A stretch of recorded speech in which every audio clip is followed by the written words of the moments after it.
Labdien, mīļie vecāki! Mani sauc Aija, es esmu bērndārza Kukurampa vadītāja, un šodien es ātri ar jums parunāšu par šo tēmu latviešu valoda mazākuma tautību bērniem. Kādēļ? Tādēļ, ka problēmas ir. Mēs to zinām, ka ir bērni iet skolā, viņiem ir grūti mācīties, ja viņi nav pilnā mērā apguvuši latviešu valodu, jo šobrīd mums ir viena valsts valoda, tā ir latviešu valoda, un bērniem šajā valodā ir jāmācās.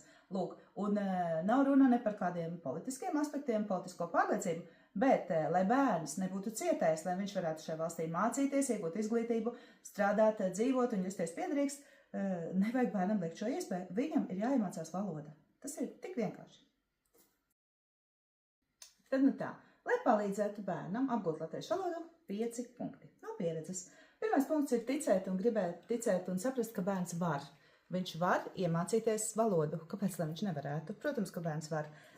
Viņi tiešām var, un mūsu dārziņa pieredze ir ļoti pozitīva ar daudziem mazākumtautību ģimenēm.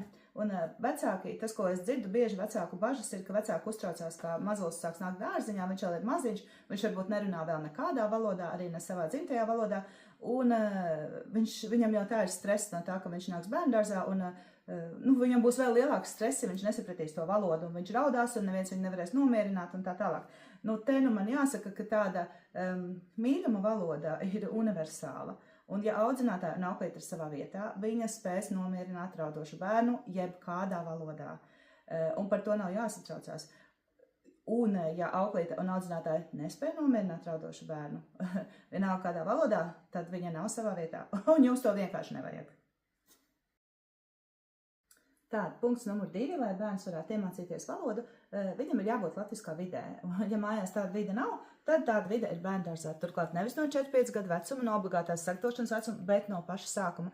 Jo tas, ko mēs bieži arī manam privātajā bērndārzā, kāds ir Kukurampa, kā zvana vecāki ap 4-5 gadu vecumu un interesējās par vietām bērniem bērndārzā šajā vecumā, jo viņu iepriekšējā bērndārzā viņi ir pamanījuši, ka valodas apguve ir sliktā līmenī.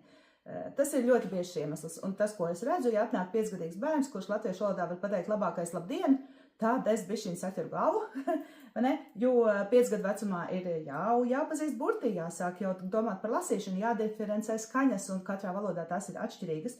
Un pat ja bērns ir ļoti tāds apķērīgs, viņš mehāniski, piemēram, iemācās lasīt, kā tā, lai viņš saprot, ko viņš lasīja, viņam nav vārdu krājuma, Tāpēc nevajag baidīties no šīs vides jau 1,5 gada vecumā, jo mazi bērni mācās savādāk nekā lieli bērni. Viņi viņu uzsūc.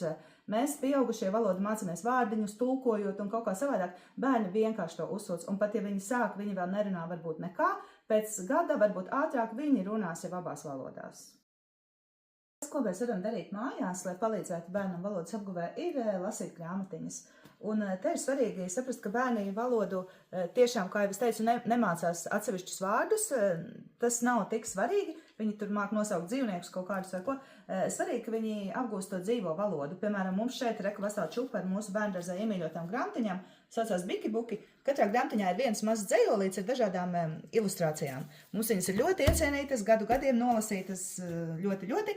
Un ņemiet mājās šādas vienkāršas grāmatiņas un lasiet ar bērniem to tekstiņu. Dzejoļi ir poētiski, viņu bērnu dzejoļi ir vienkārši, ar atkārtojumiem, ar visādām tur jocīgām frāzītēm, kas bērniem patīk. Tā bērns to apgūst daudz labāk nekā vienkārši dresējot viņam kaut kādus vārdiņus. Tas, ko papildus grāmatiņām var darīt vēl mājās vecāki, ir likt klausīties bērnu dziesmiņas latviešu valodā, tādas, kur ir atkārtojumi, kur ir emocionālais saturs, jo bērniem patīk, bērni labāk apgūst to, kas ir tāds emocionāli piesātināts, un visādās latviešu bērnu dziesmiņās, tur arī tautas dziesmiņās ir tur visādas frāzītes, tur kaut kāds tur guli, saulīte, riti, mēnestiņi. Bērniem tas patīk, viņiem tas ir viegli uztverams, un viņi apgūst to valodas sajūtu, to valodas tādu ritmu un skanējumu, un dziesmiņa tas ir papildus tāds skaņas, nevis avots, bet melodija, ar ko viņi saista to valodu. Tas ir vieglāks veids, kā bērni to apgūst. Arī bērndārzā, tāpēc bērni daudz dzied, un reizēm viņi iemācās jau gatavas frāzes no dziesmiņām. Tāpat arī multenes, ja nu reiz bērniem tiek rādītas multenes, par ko es diskutēšu kādā citā video, tad rādiet viņiem latviešu multenes, turklāt nevis kaut kādas tur tulkotās, kur ir ļoti slikta tā un primitīva valoda, bet tiešām tādas lēnas, mierīgas, kā jau latviešiem multenes ir, multenes ar kaut vai nedaudz tekstā, bet jā, latviski. Un tad tas pēdējais punkts numur 5.